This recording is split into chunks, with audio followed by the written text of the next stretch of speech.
Hello and welcome to Every Sing Podcast. I'm your host, Nancy Voss. Thank you for joining me here today. Today is going to be a really unique episode. Today I am going to vulnerably share my personal story so that you know why I am obsessed with personal narratives and why I think that understanding your personal narratives is essential to anyone using their voice to put out their message, whether that's speaking voice or singing voice. If we have a core purpose or a message or an inspiration that we want to deliver and we're using our voice to do it, I think knowing and understanding your personal narratives is absolutely key. So why not tell you my personal situation and why it is that it's so important to me that you discover your personal narratives in order to move forward in your passion. So I'm going to be reflecting on my own background, and I'm so grateful to you for being here as my friends listening to this podcast and getting so much out of it. And I realize that podcasts, I live on podcasts. There's so many great podcasts that I listen to. You know what I'm going to do is I will go over to LinkedIn and Facebook today. I've got a brand new Facebook page. I left Facebook in August, September, when the whistleblower was telling the U.S. Congress about how much Facebook was damaging teenage girls. And I wrote the book called The Teen Girl's Guide to Singing. Teenage girls are my audience. How could I stay on a platform that could be so dangerous and damaging to them? But I've realized that I gave up so much by leaving Facebook. I gave up thousands of followers and ways to contact people and get in touch with people who've never heard the message that I have to tell. And I know that I have changed and saved lives through my Singing Through Change Facebook group with Kate and Joanne, my writing partners. And I know that being on Facebook is the right thing to do. So in a way, it's a lesser of two evils. I was coached by a couple of people last week that, yes, you need to get your ass back on Facebook. And so I'm there. So at any rate, if you search out that was really long-winded. If you search out Nancy E. Voss, B-O-S, on Facebook, you'll find me. Please follow or friend me there, and I will post the podcasts that I listen to regularly there and on LinkedIn, also Nancy E. Voss. So let's get into this. Me reflecting on my own personal narrative around performance anxiety. I knew this was really important, so I took notes on paper so that I wouldn't skip any of it. I'm going to try not to talk too long about myself, but spend a little more time talking about the takeaway message. But yeah, let's jump in here. I'm not nervous. I'm not nervous to tell you this. I am being vulnerable. And I think that showing up with vulnerability requires courage. So I would say a word that is never used in any other way. I am mustering my courage. Muster. I am mustering my courage. So yeah, muster, that's a word. And I think my courage is fully mustered. So here we go. Like so many people, I have a traumatic moment from my childhood when I received negative input about my voice. Now, as many others have said, there are big T traumas and there are little T traumas. This is about as little T as it comes. This is seriously small T. So I was singing in elementary school chorus choir. It was music class and we did some choral stuff. We all stand together on three little risers, so we're kind of crowded together. And some of the songs were uncomfortably high. Like, I don't feel like putting in that much energy to sing that high. I'll just drop down an octave. So then I started singing an octave down. Well, Susan Olsen, not the blonde, but the brunette Susan Olsen in my class. Sorry, Susan, if you're listening. I know you know who you are. Not. But at any rate, Susan Olsen turned around and said to me, "You sound weird." So what was this? Third grade. And of all the things that happened to me in third grade, 365 days of being a third grader, some stuff must have happened. I know I kicked butt on the monkey bars. I was really good at that. And I think I won the Presidential Physical Fitness Award. That I was really fast in the relay, but I don't remember specific moments except when Susan Olson turned around and said, "You sound weird." Little T. So moving on then, I was playing piano lessons. I was playing piano since I was 4. And by the time I was, I don't know, same age, 10, 11, 12, I was in piano competitions, which means that all the kids show up at a college campus and they go into the little music rooms or practice rooms or concert halls or whatever. They play their 1, 2, 3 memorized pieces for an adjudicator who gives them feedback and points or a score. And everybody, in this case, this was one of those competitions where you get a 1 or a 2 or a 3. 1 is you suck, go home. 2 is you're fine, keep trying. And 3 is, oh my gosh, you're amazing. You must be a little prodigy. So I don't know. I think I usually got 3s, but maybe 2s. I don't care. I don't care. What I do care about though, is that during that time, my hands started sweating. Perfectly normal reaction to, heightened state of performance, right? I am about to go out into the world and give the thing that I've been working so hard on. This is my goal. My hands are sweaty. This doesn't matter to most people who are putting themselves on the line. Most people, hands sweaty, fine, whatever. But if you're an instrumentalist, this is a problem, right? Hands sweaty. I don't have a crash story here. I don't recall crashing because my hands were sweaty. But what I do recall is your hands are sweaty. Oh, you must be nervous. Now this has been defined as a negative thing. Not, oh, you must be excited, but, oh, you must be nervous. All right. Next, in junior high, I played flute. And there were at least 15 flute players, maybe 18. And I was second chair. Lisa was first chair. Jankowski? Lisa Jankowski. Hey, Lisa. At any rate, this particular band director had things called a challenge system where I think it was every Friday you could challenge anyone sitting in a chair higher than you, take their chair away from them, and they would go back and take your chair. So if the 10th place person challenged you in second place, then you would go, and if they won, you would go to 10th, they'd go to second. Normally 10th place people don't have the courage to challenge second place people, but third place did, and I lost. And then fourth place did, and I lost. And then probably sixth place challenged me, and I lost. And then, heck yeah, 10th place challenged me. And soon I am in the last chair of the flute section. It probably took about 6 weeks. That was devastating. And in the mind of a middle school kid, that was a pretty big T. I mean, there's way bigger T's in the world, but related directly to music and performance anxiety, that definitely set the seed. And then there was singing in church, which I talked about in a previous episode, feeling judged by the people who are listening to me and wondering, what's the purpose? Why am I doing this? Well, pretty soon, by the time I was in high school, when I was singing in church, my knees would be shaking. Okay, I can wear a long skirt. I can still sing with shaking knees. But still never comfortable with what I was doing, always feeling like I was being judged about how I sounded rather than the message of the words. And the big one was in college, singing in front of my small group, normally music majors. I was a singing music major in college. Normally singing majors every Friday, they get together, the voice studio gets together. So that's maybe 12 students that all study with the same teacher, maybe 15. They all get together at 2:00 on a Friday, and every week, 3 or 4 of them have to perform for the whole class. Or in some schools, everybody performs every week. And every Friday was painful. So singing in front of these people, being judged by them because it's a little bit competitive, like, oh, she's better than I am, I'm better than he is. There's this edgy judgment thing. Knees are shaking, hands are sweating, which I'm told is nervousness, not excitement. And I didn't care about the music that I was singing because I was singing songs in Italian and German and French and Spanish in the classical style. I spoke French, but I didn't know what any of these songs were for or about. They didn't come from my heart. They didn't come from my soul. I didn't write them. That would have been helpful if they'd been songs I'd written. I was simply doing what I was told, following the rules, learning how to be a classical singer.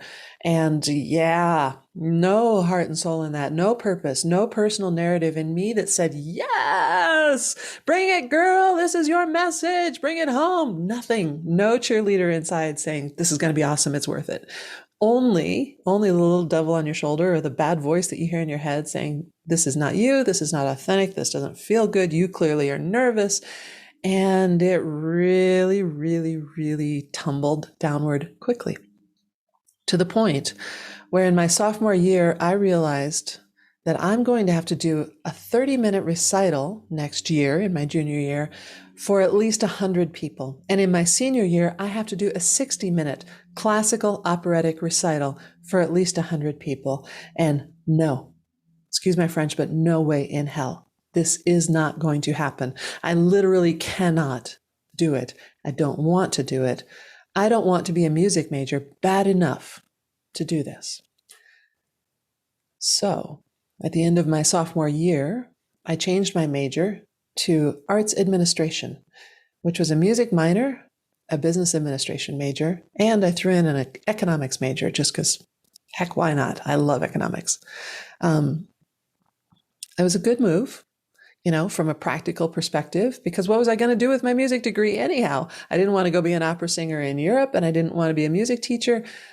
So yeah, business, good idea. Good idea. Nonetheless, my performance anxiety was completely entrenched in me, and I left music behind completely. After college, I eventually landed a job as an assistant manager at a Lady Foot Locker. I say eventually because nobody comes out of college going, gosh, I want to be an assistant manager at Lady Foot Locker. But it was a recession. It was a hard time. And that was the job that I took. Eventually became the manager of a Lady Foot Locker Casuals and moved to Rapid City, South Dakota, opened a store there, and it became the #1 Lady Foot Locker Casuals in the country, kicking ass as a businesswoman. Yeah. And yet feeling purposeless and pointless and out of touch with my essence and who I was, because one day I drove up to my house, parked in front of my little house, and had a lightning bolt moment. So the thoughts that were going through my head were, this is not fun. I'm not enjoying this. I don't feel any meaning. And the lightning bolt was music. That was it. Music. And my whole essence reacted with, oh yeah. And I immediately ran in the house. This was the early 1990s. I went in the house to get on the phone, and I called my mom and I said, music, Mom. And she said, yeah, that's right. You are music. Oh, all right. So we're going to have to go back and face this performance anxiety demon. I joined a church choir. Joining a church choir. Oh, I also joined a Sweet Adeline's choir. Two of the easiest ways to get music into your life is a community barbershop choir, community choir, church choir. They're happy to have you, and you show up and make music with other people. It's fabulous.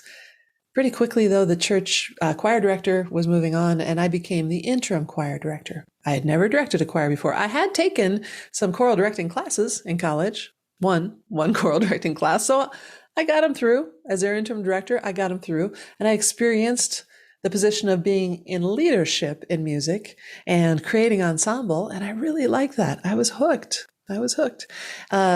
Quit Lady Foot Locker, worked a couple of other jobs, and eventually got married and moved to Los Alamos, New Mexico, where I started taking singing lessons from Dr. Candace Magner.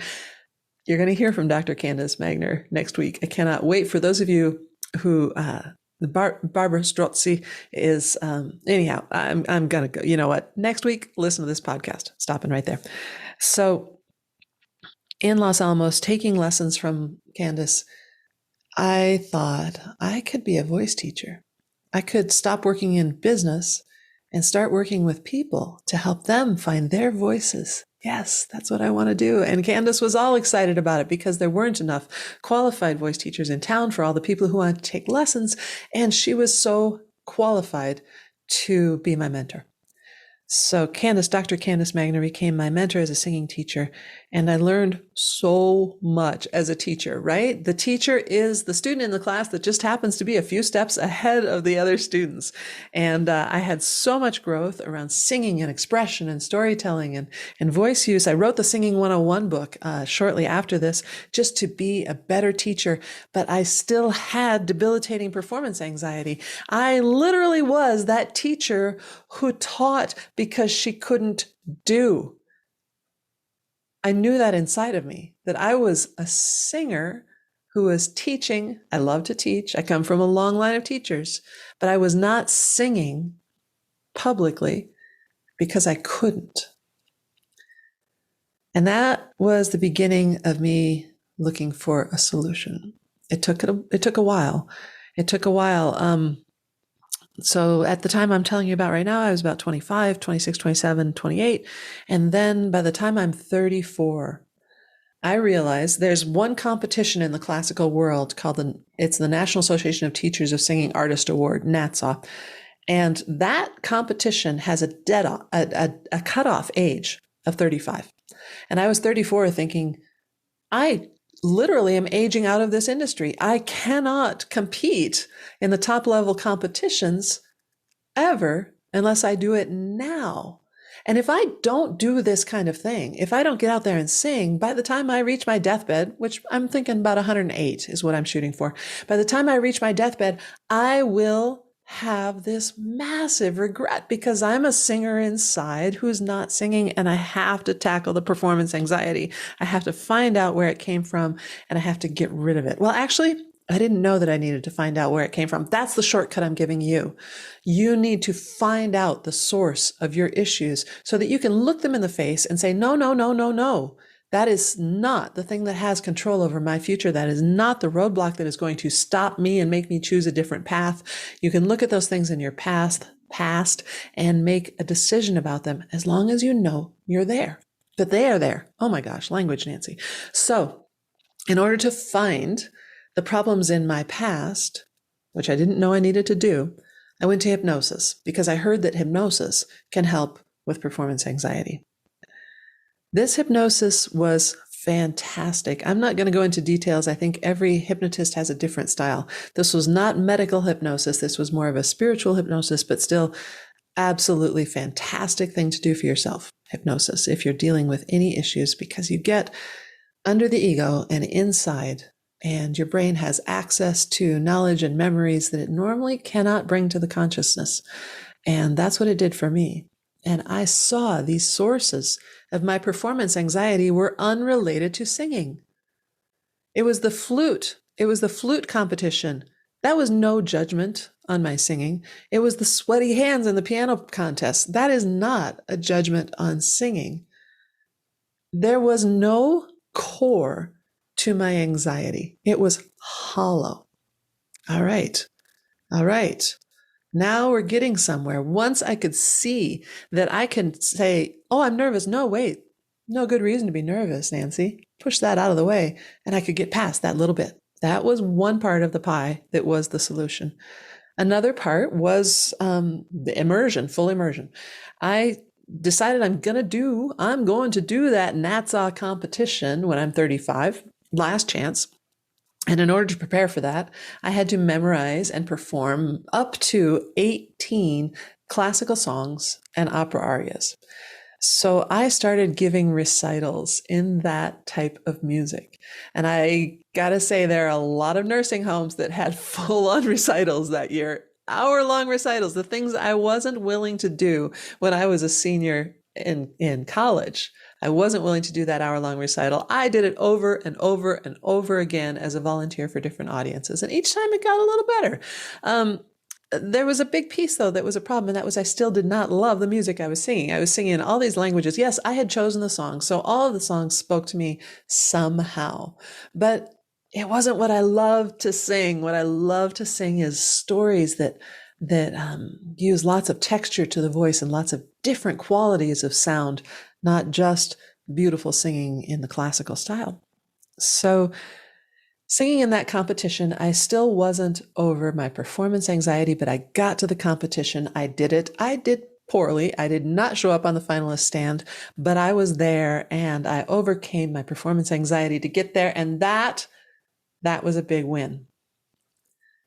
Now, I say I overcame my performance anxiety, but that was not the end of the story. That was just enough that I could actually get out there and do that kind of thing. So I realized that if I'm singing for a cause greater than myself, I'm going to be more successful. Had been for the classical work, I had been studying with a beautiful, wonderful voice teacher named Ute Freund, who was helping me with my classical singing. But now I was ready to tackle my performance anxiety by singing in different genres and folk, rock, music theater, pop, that type of thing. I started studying with a fellow named Robert Edwin, and Robert, who's also appeared on this podcast, he is a top level international voice teacher, and he believed in me, and he told me that I had a great voice. He told me that I should be up on stages singing. Now, having a mentor, somebody you respect, say, "You got it, kid. This is the thing. This is what you need to do." He called me kid because he was in his 50s and I was in my 30s. But at any rate, yeah. So now I know the root of my performance anxiety and I can dismiss it. I've done the exposure therapy, so I know now the variables. Okay, at this point, if this feeling, this physical sensation, this is the variables. If someone in the audience coughs, ignore it. If somebody in the audience rolls their eyes, gets up and leaves, ignore it. It's okay. It's not about you. If the room is too hot, if the room is too cold, if the stage is above the people or below the people and you're looking up at them, you can handle all these different variables. And so nothing throws you off in the moment. So you can relax a little bit more, a lot, a bit more, actually. And then that third piece of having somebody else really believe in me, that was enough to boost me forward to giving fundraising performances. I had a student named Sarah Steele. She has since passed away, dear soul, had a terrible disease called FOP, fibrodysplasia ossificans progressiva. And this terrible, terrible genetic disorder, extremely rare, thankfully, turns your exoskeletal muscle into bone when it gets damaged. So if a person with FOP gets a bruise, that muscle does not heal as muscle. That muscle heals as bone. And you can imagine after a decade or so of being a kid with FOP, you've gotten enough bruises over your body that you are frozen in an exoskeleton. And that was the case for Sarah Steele and for hundreds of other kids on the planet who have FOP. If you're right now wondering, how do I know if I have FOP or if my kid has FOP? Well, if you look at a baby's toe joints, that is an indicator. There's something different, I think, about the big toe joint. So if you have somebody in your family who's an infant who has a big toe joint issue, look up FOP. Odds are it is nothing to do with FOP. But there you go. So fundraising for FOP. Rare diseases don't get funded well because there isn't enough payoff in finding a solution. So FOP does a whole lot of fundraising on their own. And I found that if I gave fundraising performances, invited all my friends, family, and strangers to these fundraising performances, they pay $10-$20 a ticket, thousands of dollars go to the cause, and I just have to show up and sing. This is fabulous. I think I did that 2 or 3 times. And that really helped. On top of that, I maybe sang in an hour performance, I maybe sang 1 or 2 classical songs. Everything else I sang, blackbird singing in the dead of night, take this broken wing and learn to fly all your life. You were only waiting for this moment to arise. Blackbird fly. And I sang, the way you wear your hat, the way you sip your tea. I can't remember the words. And I sang songs that were really storytelling from my heart. Yes, that's it. That's it. That's it. Being sincere about your message, truly believing in what you're giving to the people. That was the missing piece, is that it's not about me. It's about the story. It's about the music. It's about the message that I'm putting out there. So number 1, I'm excited, not nervous. Number 2, those root traumas in my past are irrelevant. Number 3, I am good enough to be on this stage because Robert told me. And number 4, I am not the point. The music and the audience is the point. Those were the four pieces that came together for me to eliminate, smash my performance anxiety. Absolutely. And since then, I have been able to do some amazing things. I have sung in cathedrals in South America and Europe. I've given concerts and performances in lots of different places. I've sung in musical theater productions, and I love it. I can now get on the stage and speak in front of thousands and thousands of people, and nothing holds me back because I have a message and a purpose for what I'm doing, and I am getting out of my way and letting that message channel through me. That is the power of knowing personal narrative. I never could have gotten to where I am today if I hadn't started at age 34 in finding out the what the heck, the why. Where did this start? Why am I saddled with this? Those personal narratives are key to unlocking the things that are holding you back. They are key to you moving forward with freedom and power, intention, confidence, and all of your heart and soul. I'm going to leave you today with the music that I recorded of a song called Seattle When It's Raining, written by Robert Edwin and his song partner. And yeah, I am, without any reservation or anxiety, excited to share my music with you. And I'm excited to hear from you about how you are looking at your personal narratives to get out of your own way or to overcome the obstacles that are stopping you from living that full life.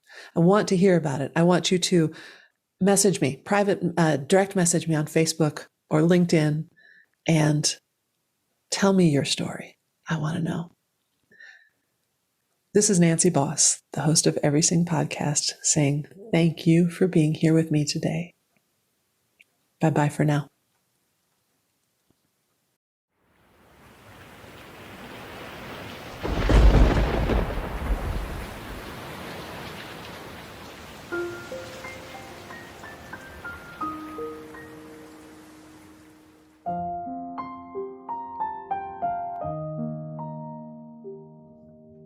I love Seattle when it's raining. It seems to be always raining. I know it isn't true, although Seattle skies look gray, not blue. So I carry my umbrella. It has room enough for two. We're sheltered in our world when our umbrella's totally unfurled.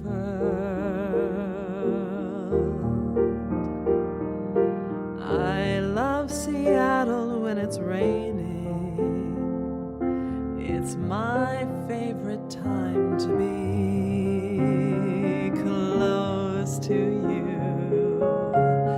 When our umbrellas open wide, safely closing us inside a world unfurled under an umbrella sky, a private canopy just for you and me.